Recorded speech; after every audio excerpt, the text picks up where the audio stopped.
right? Okay, and then all sorts of combinations thereof you can do. This is our paper that was published in IIIT 21, a very reputed venue in machine learning, and where we sort of give theory of all possible sort of inaccuracies that can creep in distributed training. This is a result of one of our experiments. We showed that our asynchronous algorithm was faster compared to what existed at that point. Here I am talking about asynchronous at two level, right? We are doing asynchrony in every machine in shared memory setting, and then we are doing asynchrony in distributed communication as well. I won't go into detail. This paper is just published this year again at a very good conference. The results here. And I already talked about geometrically the mathematical idea behind how divergence may happen, and then what to do in from a systems perspective to checkpoint it. Right? Let me skip over all of them. And here is my 4-5 sort of piece of information from my experience of distributed machine learning model training. So at times the results are heavily influenced by the model, right? So you would observe, so you apply the same algorithm, right? Same asynchronous algorithm. Asynchronous algorithms work quite well with vision models, right? Your race nets and so forth, computer vision tasks. But they don't work that well for NLP tasks, right? Some LHTMs and transformers and so forth. So at times the same algorithm may behave differently for different models. More often CNNs for vision problems are easier to tame, right, compared to transformers and LSTMs. Sampling the next iterate works as good as momentum. Well, I mean, what is momentum? I haven't sort of talked about it, but let it be. And hyperparameter tuning takes a lot of efforts. Some of you, I'm pretty sure, would go into research, right? And as a graduate student, you will be the moment you enter into this domain of machine learning research, the first thing that your professor is going to assign you is hyperparameter tuning, right?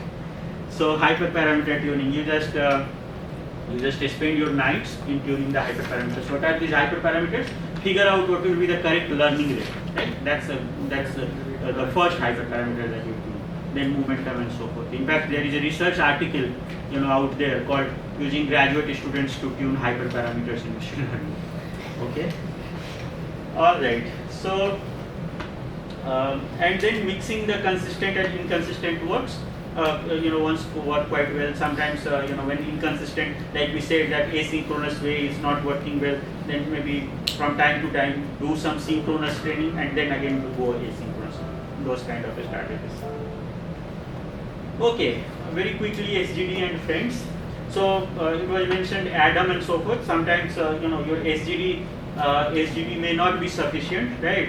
SGD curve. If you so many a time we log those loss functions.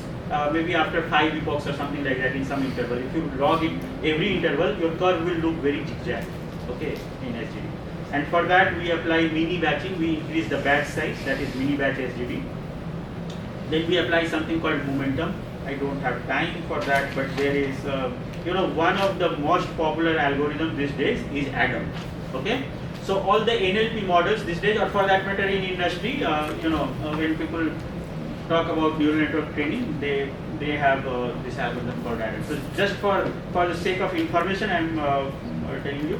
So Adam is a variant of SGD where you keep a vector. In fact, you actually keep two vectors. These are called momentum vectors, and those momentum vectors actually keep a check over the direction of SGD. So sometimes, if your SGD is, let's say, diverging that way, if let's say you have the this information saved of previous direction, what can you do? Let's say if I have that vector saved somewhere, just a very simple mathematics, class 12 mathematics. And then next time, let's say I obtained that vector, right? If I sum it up, apply the parallelogram law of vector addition, what will happen? Your sum of the vector will come in this direction, isn't it? So your diverging vector can still be checked. That is the idea of momentum. Okay. When you apply the momentum at two levels, that is called adaptive momentum method or ADAM.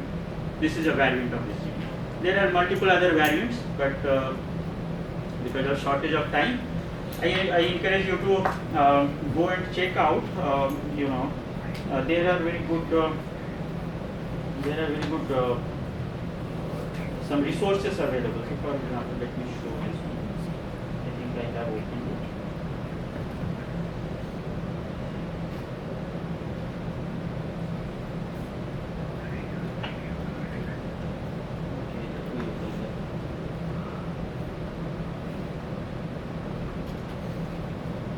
Yeah, so this is one Medium blog, right? So here they are showing different methods, how they behave. This is the GitHub repo of this Medium blog. So see different variants of SGD and their visualization, how they behave. Some of them were local minima, so your sort of dynamics gets stuck at local minima, while others, it can move to global minimum or possibly better minimum, right? So check out these different variants of SGD and their implications, how how the tuning of these parameters sort of affect the methods.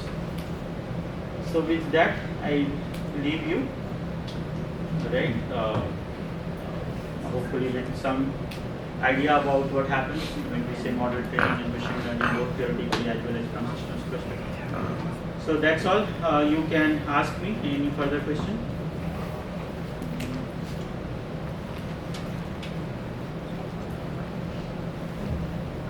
And if not, then thanks others who have joined online. If there are some questions, feel free to ask. Alright, so then let's go to the team. Thank you.